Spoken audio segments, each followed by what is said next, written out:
অতিরিক্ত নিদ্রা, ঘুম, সুযোগ পেয়ে গেছি, জুমার দিন ছুটি, সুতরাং রাত্রে 5 ঘন্টা শুয়েছে, সকালবেলা ফজর পড়ে শুয়েছে, আবার 11টা সাড়ে খুতবা শুরু হয়ে গেছে।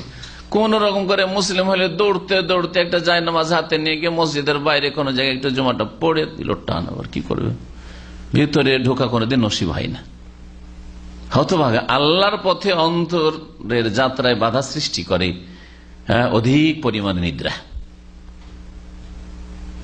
যাদের 2 দিন ছুটি আছে, শুক্রবার শনিবার, আরে 2টো দিন ঘুমাবার দিন, শুধু 2টো দিন ঘুমাবার দিন।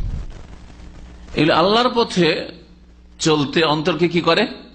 বাধা দান করে। আপনার ঘুম সীমিত থাকবে, যে এতটা ঘুম আমার শরীরের জন্য যথেষ্ট, এর কম হইলেও ক্ষতি করবে, বেশি হইলেও ক্ষতি করবে, তারপরে বাকিটা আমি আল্লাহকে সন্তুষ্ট করার কাজে লাগাবো।